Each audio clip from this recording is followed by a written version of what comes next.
할렐루야. 오늘도 새벽을 깨워 함께 예배하고 기도하시는 우리 모든 성도님들 잘 오셨습니다. 환영하고 축복합니다. 오늘은 고린도후서 11장 1절부터 15절 말씀을 통해서 성도가 분별해야 하는 다른 복음, 거짓 교사라는 제목으로 함께 말씀의 은혜를 나누기 원합니다. 지금 바울은 거짓 교사들의 정체를 계속적으로 폭로하고 있습니다. 10장부터 그들의 잘못을 폭로하고 자신을 변론하면서 이 거짓 교사들이 그 편지를 받은 이후에 스스로 반박할 수 없도록 사전의 모든 어려움들, 그들의 모든 변론들을 다 봉쇄하면서 논리를 펴나가고 있죠. 그리고 또 특별히 자신이 고린도 교회를 얼마나 사랑하고 애틋하게 생각하는지, 관심을 가지고 있는지를 계속적으로 보여주고 있습니다. 오늘 말씀은 1절 말씀을 보시면요, 나의 어리석음을 용납하라 라고 하면서 어리석음을 용납해달라 라고 요청을 하고 있어요. 왜냐하면 바울은 스스로를 자랑하는 행위 자체를 어리석은 행위다, 참 미련한 행동이다 라고 이야기했죠. 그런데 이제는 자기가 스스로를 자랑하고자 한다라는 것을 말하고 있는 거예요. 원래는 자랑하는 것이 참 미련한 행동인데 고린도 교회의 어린 성도들이 잘 깨달을 수 있도록, 잘 이해할 수 있도록 그들을 설득하기 위하여서 자신이 고린도 교회에서 어떤 행동을 했었는지, 어떤 말과 행위를 했었는지, 어떻게 어떤 마음으로 자신이 교회를 섬겼는지를 이제 설명할 것이니 너희가 나의 이런 어리석음을 좀 이해해 달라라고 요청하는 거죠. 굉장히 겸손한 자세죠. 그는 지금 거짓을 말하는 것이 아닙니다. 자신이 했던 일들을, 사실을 증명하는 것이에요. 그럼에도 불구하고 자신의 미련함을, 어리석음을 용납해 달라라고 요청하는 모습 자체가 굉장히 겸손하고 스스로를 낮추는 모습이에요. 그리스도의 온유와 관용의 태도다라고 할 수 있겠죠. 2절 말씀을 보면요, 바울은 자신의 열심을 하나님의 열심이라고 표현하죠. 내가 왜 이런 열심을 가지고 있냐라고 하면서 설명하는데, 그는 스스로를 하나님과 고린도 교회 성도들의 결혼을 중매하는 중매자다라고 이해하고 있어요. 이 중매자의 모습은요, 성경에서 우리는 이제 예수님을 믿는 그 모습들, 그것들을 결혼에 비유하지 않습니까? 신랑 되시는 예수님, 신부 되는 성도. 그래서 우리가 하나님 안에서 하나 되는 것을 결혼이다라고 표현하고 비유합니다. 이 바울 당시에는요, 이 결혼에서 중매자가 굉장히 중요한 역할을 했습니다. 첫째로는 이 두 집안에서, 남편과 이제 신랑과 신부 되는 그 집안이 있잖아요. 이 두 집안에서 말하는 사실의 그 내용의 사실성을 증명해냈어야 돼요. 그러니까 처녀는, 이 신부가 처녀다라고 하면 그 처녀성을 중매자가 증명하는 거예요. 그 신랑이 이런 사회적 지위가 있고 앞으로 이렇게 할 거다라는 것을 중매자가 증명을 해줘야 되는 거죠. 사실성을 증명합니다. 그리고 또 결혼을 하려면 뭐 예우라든지 폐물 같은 약속들이 있잖아요. 그 약속들이 잘 이행될 수 있도록, 책임될 수, 실천될 수 있도록 그것들을 책임지는 역할까지 중매자가 있습니다. 그러면 중매자는 굉장히 권위 있는 사람들이었고요, 그 두 집안에 대해서 잘 아는 사람이어야만 했어요. 이런 것이 바울 당시의 문화였다는 거죠. 그러므로 3절에서 바울이 이토록 애타하는 것은 고린도 교회 성도들이 그리스도의 신부답게 거룩한 처녀로서 진실함과 깨끗함을 유지할 수 있도록 해야 한 책임이 바울에게 있었기 때문입니다. 바울은 스스로 중매자로서 고린도 교회 성도들을 거룩하고 정결하고 구별됨으로써 깨끗함을 유지시켜야 할 책임이 있었던 거죠. 그런데 오늘 고린도 교회 성도들의 모습은 어떠합니까? 거짓 교사들의 관계로 미혹되어 부패하고 말았다라는 거예요. 너무너무 안타까운 모습이죠. 그래서 바울은 4절 말씀에서 이렇게 고백합니다.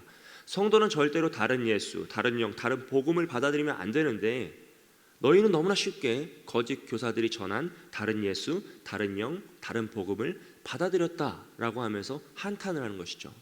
여기서 다른 예수는요, 예수님의 그 본질을 변질시킨 것을 의미합니다. 즉 예수님의 성육신을 부인하는 자들이 있었어요. 바울 당시에 고린도 교회에 성육신을 부정하는 자들이 있었고요, 예수님의 신성을 약화시켜서 육체적인 활동을 증명하려는 자들이 있었어요. 성적으로 굉장히 문란했거든요. 그렇기 때문에 예수님의 신성을 약화시킴으로써 예수님은 사람이다라는 것을 강조하는 그런 무리들이 있었고요, 또 반대로는 예수님의 신성만을 강조하는 영지주의자들이 있었습니다. 이게 바울 초창기 1세기에 가장 많은 이단 중에 하나였죠. 또 삼위일체를 부정하며 그 등급을 나누었어요. 하나님, 예수님, 성령님이 등급이 있다. 예수님이 다 삼위일체 동일한 것이 아니다라고 하는 그런 변질된 예수님에 대해서 전하는 자들이 많았고요.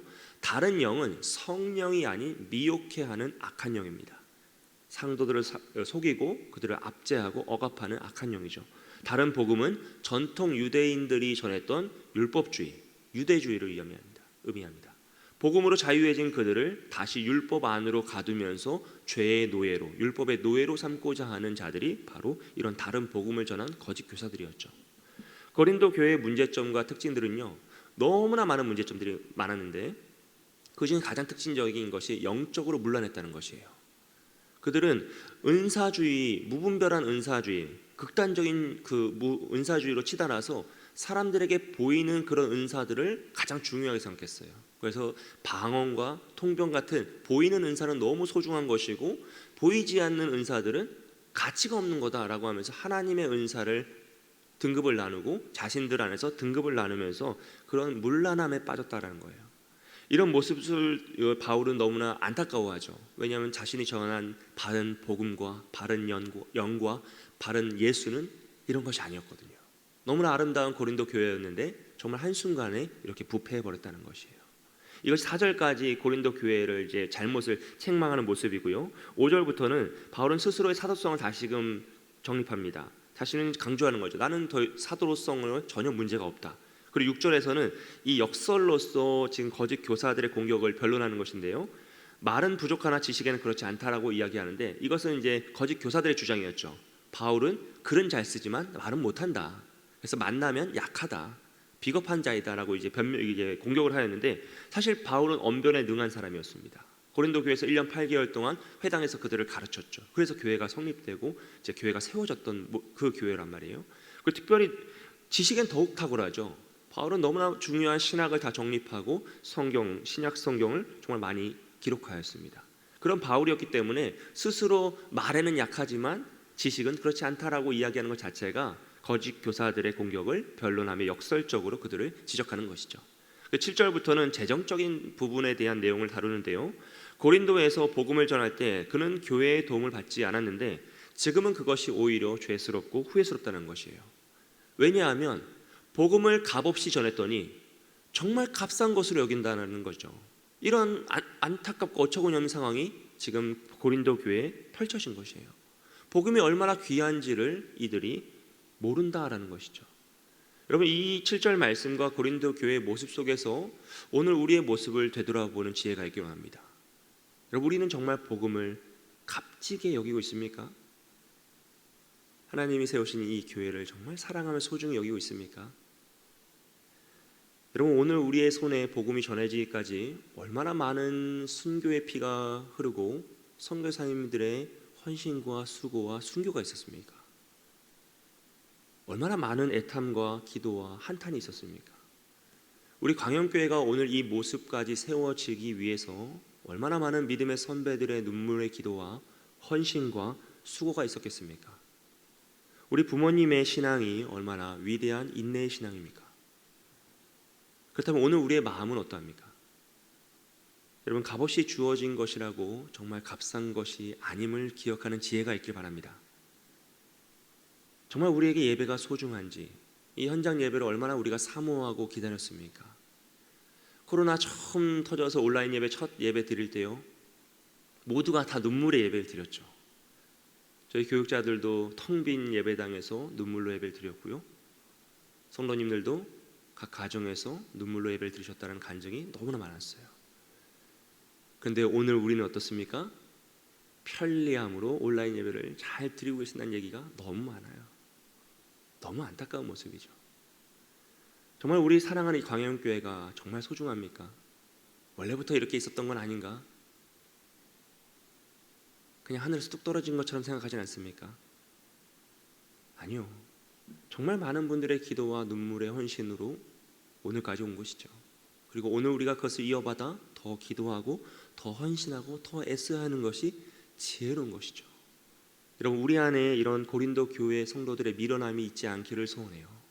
정말 우리 스스로를 되돌아보고 이 복음이 얼마나 귀한 것인지 스스로 깨닫고 더 그것을 가치 있게 여기기 위해 애쓰는 저와 여러분이 되시길 주님의 이름으로 축복드립니다. 8절과 9절 말씀을 보시면요, 바울은 자신이 자비랑 선교사지만 사실은 많은 도움을 받았다라고 증명하고 있어요. 우리는 바울이 정말 스스로 모든 것을 다 해결했다고 알고 있지만 사실 그렇지 않습니다. 바울은 정말 많은 교회에서 도움을 받았고요. 자기 자신도 텐트 메이커로서 가죽 피장 일을 하면서 돈을 벌어서 자급자족하기도 했었죠. 그것이 같이 갔던 것이 바울의 사역이에요. 근데 정말 마게도냐 교회에서도 도움을 받았고요. 또 특별히 바울과 함께 선교 여행을 떠났던 동역자들 있잖아요. 그들도 여러 방면에서 다 바울을 도왔던 자들입니다. 그중에 가장 유명한 사람이 바나바예요. 바나바는 성경에서도 굉장히 유력한 자였고요. 부유한 집안의 사람이었습니다. 그래서 선교 여행에서 바나바와 함께했던 1차 여행에서는요, 바울은 이제 로마의 그 무역로를 통해서 육로를 통해서 많이 이동을 했고요. 그 무역로를 이동할 때는 로마의 마차를 탔어요. 굉장히 비싼 비용을 들여야지만 탈 수 있는 건데 바나바가 그런 재정적인 후원을 할 수 있었기 때문에 그렇게 이동을 했다라고 역사적인 그 자료에 보면 나와 있습니다. 즉 바울이 사역을 할 때 있어서 많은 이들이 도왔다는 거죠. 어떻게 혼자 다 감당을 하겠습니까? 그를 파송했던 교회도 지원을 하고 그가 세웠던 교회들에서도 지원을 하면서 함께 힘을 모아했어요. 그런데 고린도 교회에서는 후원을 받지 않았단 말이에요. 재정적 지원을 받지 않았어요. 왜냐하면 그들을 더 바르고 온전히 세우기 위한 바울의 그런 바람이었습니다. 그런데 오늘 그들이 변질된 모습을 보자 바울이 뭐라고 이야기합니까? 그 모든 후원을 받지 않고 복음을 값싸게 전한 것, 정말 값없이 전한 것이 이제는 후회스럽고 죄스럽다라고 너무나 안타까운 모습을 표출하는 것이에요. 여러분, 오늘 우리의 모습 다시 한번 되돌아보면서요, 정말 피 흘려 우리에게 복음을 전한 선교사님들이 우리의 모습을 되돌아본다면 그들이 마음을 뿌듯해하며 기뻐하며 감사하며 하나님을 찬양하겠습니까? 아니면 가슴을 치며 바울과 같이 안타까워하겠습니까? 소원하기는 우리가 정말 그 복음을 잘 이어받아 우리 다음 세대에게 잘 계승하는 자로서 더 복음을 확장시키는 능력을 가진 자로서 온전한 믿음의 삶을 살 때 우리의 신앙의 선배들이 우리의 모습을 되돌아보며 정말 하나님을 찬양하고 기뻐하는 그런 놀라운 일들이 우리 광영교회에 더욱더 풍성히 일어나길 소원합니다. 이후에 10절부터 15절까지는 이제 거짓 교사들의 그런 변론들을 다시 반증하는 모습이 나와요.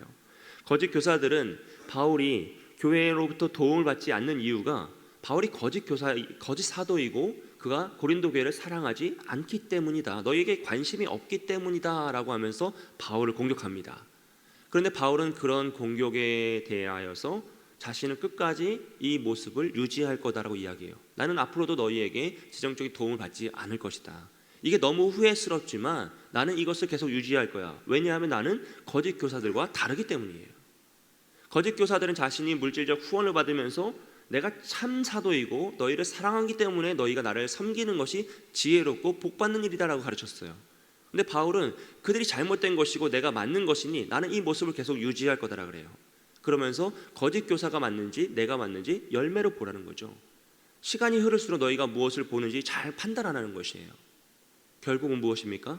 거짓 교사들은 자신의 이익을 위해 그들을 이용하는 것이었고 바울은 참된 사랑으로 고린도 교회를 배려하고 사랑하고 섬기며 헌신하는 거였다는 거죠. 결국 어떻게 됩니까? 그들은 속이는 일꾼이고요, 거짓 교사들은 사탄의 하수입니다. 일꾼일 뿐이에요. 그리고 그들은 행위대로 심판을 받을 것이다 라고 하면서 말씀을 마치고 있습니다. 오늘 말씀을 통해서 꼭 하나 생각해 볼 점이 있는데요, 그것은 바로 교회의 순결성을 보존하고자 하는 바울의 애탐과 애씀입니다. 노력이죠.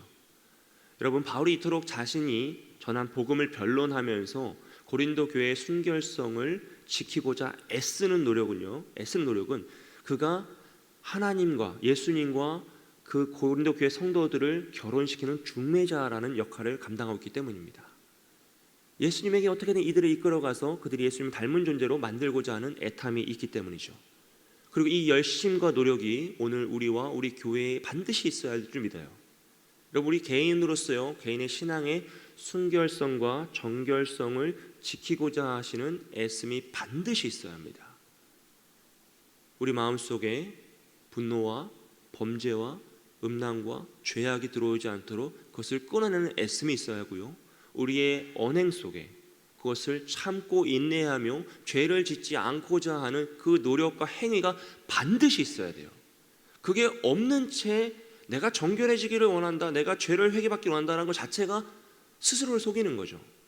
여러분, 정말 그 노력과 애씀이 있어야 합니다. 그리고요, 우리의 자녀들과 우리 다음 세대의 신앙의 정결성과 순결성을 지키기 위한 노력과 애씀이 더 크게 있어야 합니다. 왜냐하면요, 우리 자녀 다음 세대들은요 너무 유혹이 많아요. 저희 때 감히 상상하지 못했던 유혹이 너무 많아요.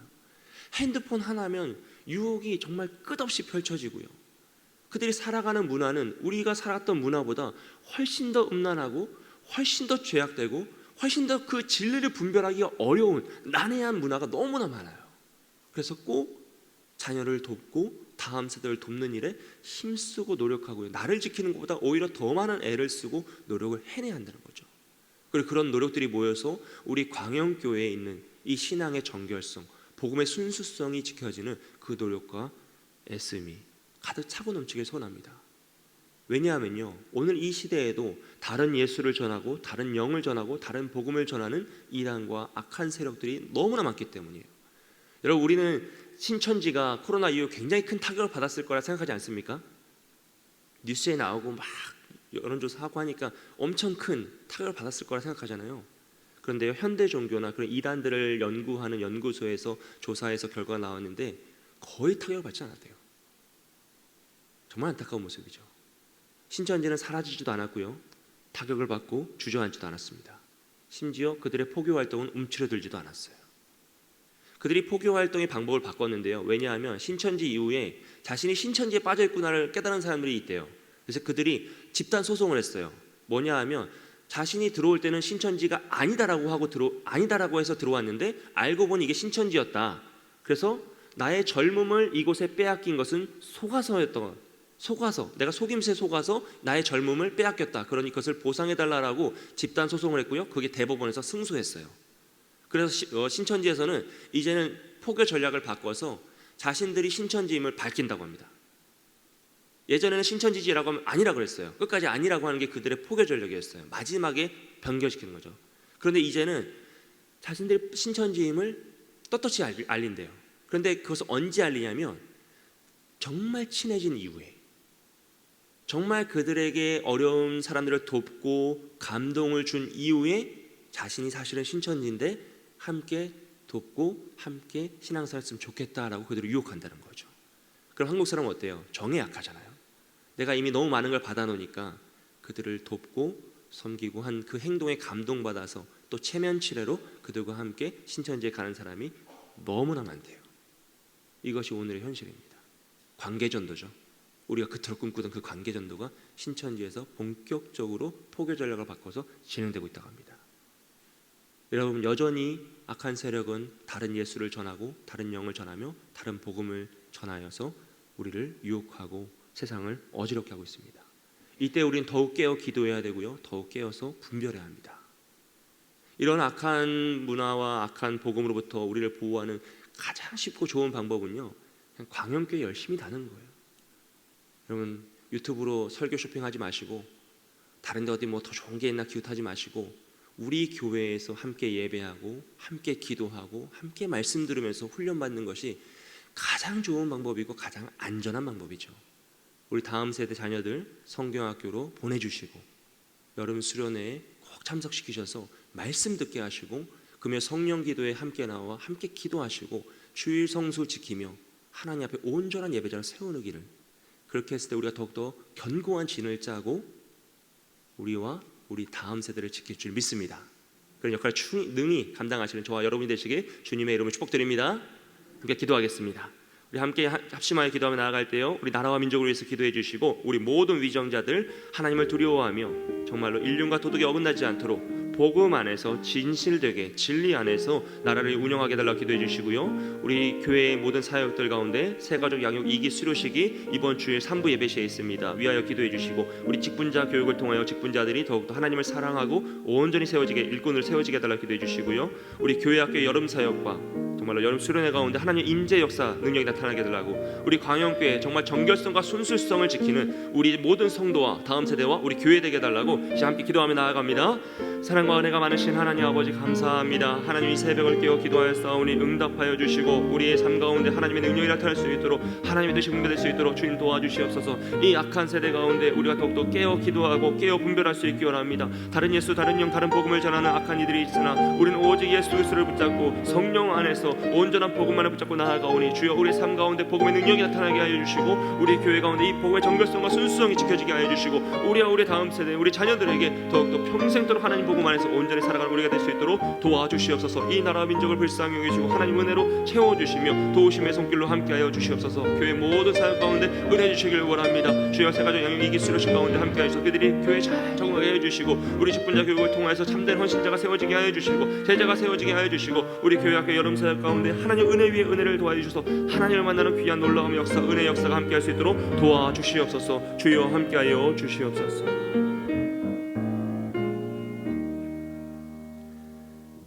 사랑과 은혜가 많으신 하나님 아버지, 우리에게 값없이 전해진 복음이 값싼 복음이 아닌 줄 믿습니다. 누군가 눈물로 헌신으로 순교의 피를 흘려 우리에게 복음이 전해졌고 우리 광영교회가 오늘까지 성장하고 부흥한 것이 오직 하나님의 은혜와 놀라운 역사인 줄 믿사오니 우리가 그것을 잘 깨닫고 우리의 삶을 헌신하여 더욱더 복음의 능력을 나타나게 하여 주시고 우리와 우리의 자녀와 다음 세대와 우리 광영교회의 정결성과 순수성을 지키고 이 시대 가운데, 이 어두움의 악한 시대 가운데 온전한 복음으로 분별할 수 있는 지혜가 있을 수 있도록 도와주시옵소서. 우리 모든 성도님들 깨어 기도할 때 분별하게 하시고 정말로 삶의 공고한 가운데서 하나님의 이름을 부르며 더욱더 승리할 수 있도록 오늘 우리의 삶을 함께하여 주옵소서. 감사드리며 예수님의 이름으로 기도합니다.